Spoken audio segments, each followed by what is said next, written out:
Esta vez está conmigo el administrador de la Autoridad de Protección al Consumidor, Óscar García Cardoce. Óscar, bienvenido a Next Noticias. Hoy, día en el cual se incrementa el consumo de productos del mar. Y obviamente esto con cierto incremento en el precio y vamos a cuidar mucho la calidad del producto. Así es. Buenos días, Fernando. Buenos días a toda la audiencia de Next TV. Nosotros hoy estamos haciendo un ejercicio aquí importante, porque son tres cosas que tenemos que de alguna manera proteger al consumidor. Uno, la información de precios. Estamos verificando que todos los puestos tengan la información a la vista del público para evitar que de repente te cobran en función de cómo te vean, ¿no? El precio tiene que ser un precio único, ¿no? Eso ha estado bastante bien en cuanto a los bancos del mercado de marisco. Hubo un par de puestos de legumbres y de fruta que se les hizo el llamado de atención y ya pusieron la información a la vista del público. Lo segundo es las balanzas, que las balanzas estén calibradas, que independientemente del nivel de precio, tú estés recibiendo la cantidad de producto por la que estás pagando. De 63 balanzas que se revisaron, 60 salieron bien, 3 fueron retiradas porque estaban descalibradas.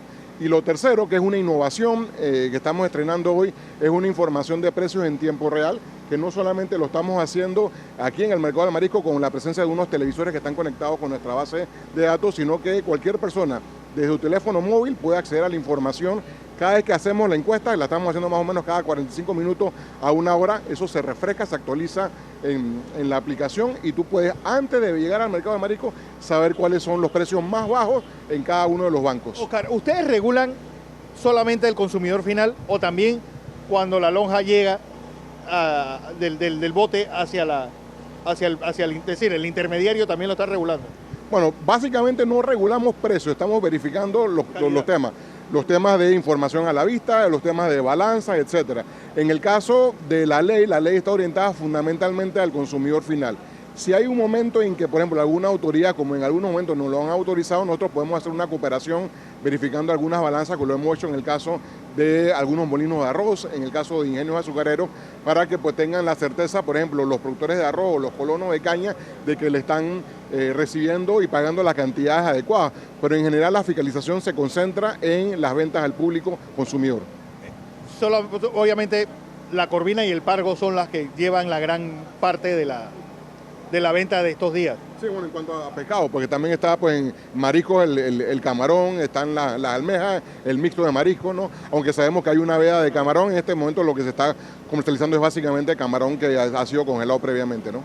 Los pescadores se están quejando que debido al fenómeno del Niño le está resultando muy difícil la pesca, ya no solamente por la brisa, sino también porque la temperatura del mar ha subido y eso ha hecho que se haga más difícil la captura de peces. Obviamente eso va a incidir en el precio. Bueno, puede ser, ¿no? Yo la verdad que me parece que son argumentos atendibles, pero el precio no está regulado. Al final, lo que va a ocurrir independientemente del fenómeno del Niño, lo que va a ocurrir independientemente del costo de los combustibles, es que la población siempre va a sentir que los precios están por encima de lo que ellos quisieran. Yo creo que hay una situación que uno debe de alguna manera entender, no necesariamente aceptar, pero sí es entender. Las ventas de pescado y de marisco se focalizan básicamente los días viernes, en función de la costumbre de comer pescado y mariscos en la época de Cuaresma, ¿no? Que ya incluso nosotros hemos escuchado a algunos sacerdotes diciendo que realmente no es que la vigilia consista en reemplazar carne por marisco, que en todo caso debe haber otro tipo de decisiones como la abstención. Pero bueno, esa es la costumbre del panameño, nosotros no pretendemos cambiarla. Lo que te digo es que evidentemente siempre va a haber algún comportamiento oportunista, porque cualquier vendedor, ya sea los pescadores que están capturando los peces o los revendedores aquí en el mercado, saben que esta es su ocasión donde pueden de alguna manera obtener un poco más de ganancia.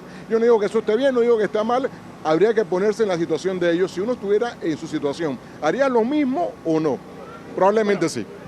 Comprar un día que no sea viernes ni jueves puede ser también una alternativa, ¿no? Sin duda. Ahora, si tú quieres el producto lo más fresco y que lo quieres preparar ese mismo día, bueno, seguramente lo vas a comprar el viernes. Pero nosotros, en función de las encuestas que hemos hecho, hemos observado que hay algunas diferencias a favor del público cuando es un día diferente al viernes, porque evidentemente las ventas son un poco más lentas y como parte de la estrategia, pues para salir del producto, es un producto que no tiene mucho sentido, digamos, congelar, los precios se reducen, ¿no? Óscar, el petróleo está a mínimos históricos.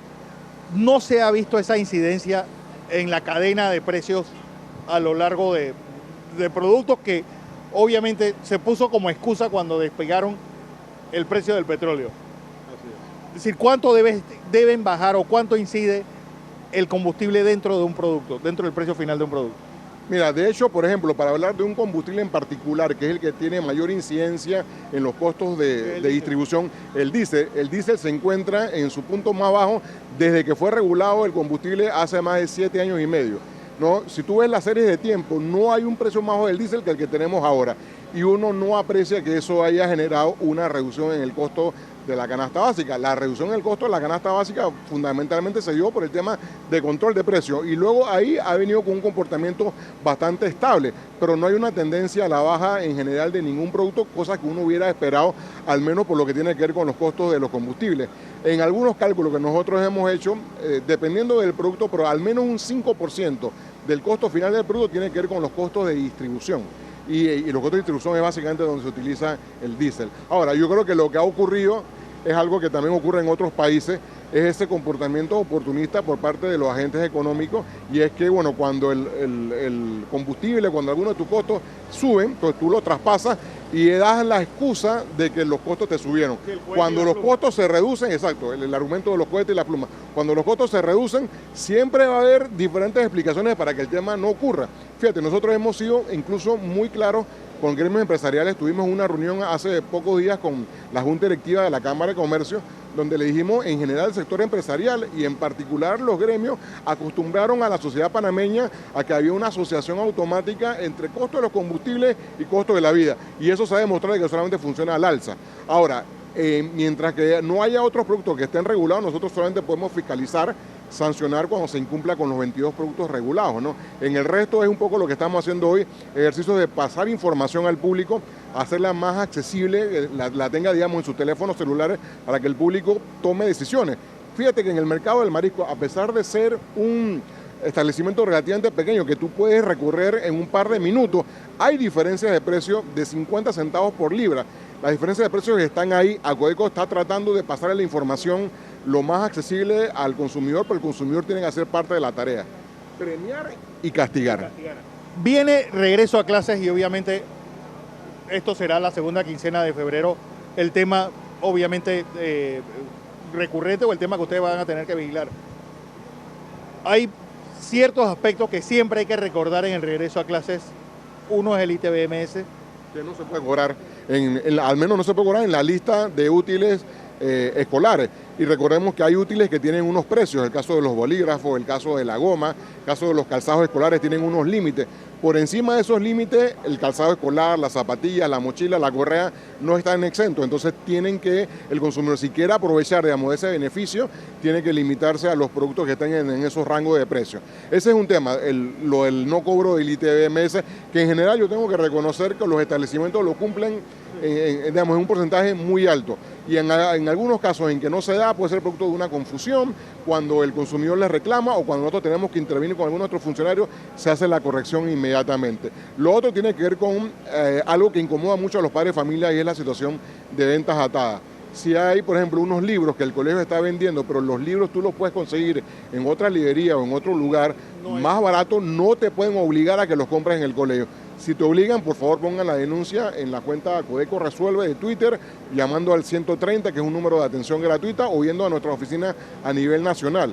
Porque ese tipo de conducta nosotros sí la estamos sancionando muy enérgicamente. Desde 2001, todo lo que tiene que ver con matrículas pasó a la Cámara de Comercio. Es decir, ¿bajo qué premisas se han dado estos aumentos de matrícula en los colegios privados y si Acodeco tiene que ver también con eso? Bueno, nosotros queremos tener que ver más directamente con el tema y en función de eso tenemos una reforma a la Ley 45 que contempla este tema, está en consideración actualmente del Ministerio de Comercio e Industria. ¿En qué consiste la reforma? Que los colegios son libres de determinar tanto el nivel de costos como las variaciones anuales. Pero si esas variaciones, por ejemplo, sobrepasaran un umbral que digamos pueda ser 5%, entonces tienen que hacer una sustentación. No pedir una autorización previa, sino una sustentación de que en efecto has tenido un incremento de costo. Nosotros podemos entender que hay a veces que se incrementa el costo de la planilla, que hay, digamos, algunas inversiones que se necesitan hacer, etcétera. Pero, por ejemplo, los gremios empresariales del sector educativo también estuvieron argumentando en su momento de que parte de las razones para incrementar los costos de matrícula eran los incrementos en la tarifa eléctrica y los incrementos en los costos de los combustibles. Y ambas cosas van a la baja y uno no observa que eso haya incidido en una reducción en el precio de la matrícula. Nosotros entendemos que se trata evidentemente de un mercado de libre empresa, pero sentimos que también es un servicio público vital, es un tema muy sensitivo y lo que estamos planteando no es que no puedan subir, sino que las subidas sean realmente sustentadas. Algo muy parecido a lo que estamos haciendo ya con el tema de incremento en el precio final de las viviendas por aumento en los costos de materiales de construcción. Si el promotor puede sustentar ante Acodeco, el aumento está estipulado en la cláusula y se puede aplicar. Pero lo que hemos estado haciendo, por ejemplo, en el 80% de los casos que vimos el año pasado era negar esos aumentos porque no se sustentaban. Esto no puede entenderse como un mecanismo automático de que yo te voy a aumentar los precios argumentando cosas que no son reales. ¿Me explico? Pero eso, en el caso de los colegios, tendríamos que pasar una reforma legal primero. Oscar, hablando de las viviendas, ¿es invocable para una denuncia en Acodeco ir a estas barriadas que prometen agua 24 horas y después no cumplen?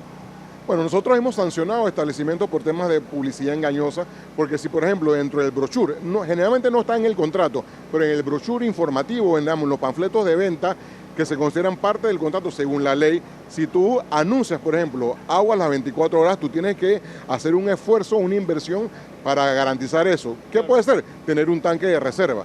Pero si no es así, entonces ¿cómo tú puedes estar promoviendo una característica en una barriada que no tiene? Nosotros hemos tenido casos que hemos sancionado a la promotora por ese tipo de cosas. En algunos otros casos se llegó a un acuerdo y producto de que se hizo la inversión en un tanque de agua, pues no se estableció una sanción, porque al final lo importante no es sancionar al promotor, sino que se le resuelvan los problemas que pueden tener los consumidores, que son muchos. En el caso inmobiliario son la mayor cantidad de quejas que nosotros recibimos. Por ejemplo, el año pasado recibimos alrededor de 4.000 quejas. Casi 800 de esas quejas, no estamos hablando del 20%, casi 800 fueron de temas inmobiliarios. Temas inmobiliarios que casi que por definición, por los montos que superan la competencia administrativa de Acodeco de 2.500 balboas, tenemos que ir a ventilar a los tribunales de justicia, que son temas evidentemente un poco más lentos y tal, pero bueno, eso es la realidad legal y estamos apoyando a los consumidores asignando abogados de defensoría de oficio gratuitos. Bueno, sin lugar a dudas, mucho trabajo, sobre todo, y la pregunta es, ¿se mantuvo la regulación de precios 6 meses más? Muchos criticaron diciendo de que eso tiene que mantenerse por un periodo establecido de emergencia. Pues la recomendación de Acodeco seguirá siendo mantenerlo los siguientes 6 meses. Bueno, nosotros no hacemos una recomendación en estricto sentido. Lo que ocurre es que la ley contempla la figura de la consulta no vinculante. En este caso, el Ministerio de Comercio e Industria nos plantea una consulta diciéndonos, mira, estamos pensando hacer esto, queremos saber la opinión de la Acodeco. Esa opinión no es vinculante, por lo tanto, el Ministerio de Comercio e Industria y en particular la Comisión de Ajuste de Precios pueden hacer la recomendación que ellos estimen pertinente al Ejecutivo y el Ejecutivo toma la decisión. Nosotros respetamos eso y eso sí, una vez que se tome la decisión, si es que los precios se ajustan, como ocurrió recientemente con el caso de las lentejas y los ñames, nosotros hacemos el ajuste en nuestras verificaciones. Si es que se va a incluir más productos, al final lo que nosotros tenemos la responsabilidad es fiscalizar que lo que el Ejecutivo haya decidido pues se esté cumpliendo, ¿no? Por ejemplo, problemas como el de Uber, ¿Acodeco puede recomendarle al gobierno su implementación o no? Bueno, el tema de Uber tiene elementos muy positivos, ¿no? Digamos, genera unos beneficios adicionales al público, te permite pagar con tarjetas de crédito, el servicio tiene, digamos, una mejor calidad y por eso es que está siendo bien recibido en general. Pero hay otros temas que explican por qué en algunos países, de hecho, no solamente que los han restringido, sino que los han prohibido de plano, ¿no? Porque hay temas regulatorios y hay una entidad en particular que es la que ve con esos temas en Panamá, que es la Autoridad de Tránsito y Transporte Terrestre. Nosotros no hemos tenido una coordinación con ellos todavía sobre este tema, creo que lo debemos hacer. Nosotros nos parece que es una iniciativa positiva en la medida de que da más opciones al público, pero entendiendo que se trata de un servicio público que está regulado, probablemente haya que tomar, digamos, alguna decisión por parte de la ATT, porque luego cómo se atienden reclamos que puedan presentar los usuarios de los servicios, ¿no? Entonces yo creo que ahí hay un área que por supuesto tú puedes tomar decisiones extremas. Uno es permitir sin restricciones el funcionamiento de Uber, Otros países han tomado decisiones extremas en el sentido contrario, y yo lo que creo es que hay un espacio donde se pueden tratar de conciliar las situaciones para que en general mejore el servicio, porque va a haber, yo creo que además un efecto como sombra. Si el servicio de Uber empieza a ser cada vez más importante en cuanto al número de unidades que están brindando el servicio, eso genera una presión competitiva para lo que es los otros servicios de taxis ordinarios, ¿no? Claro.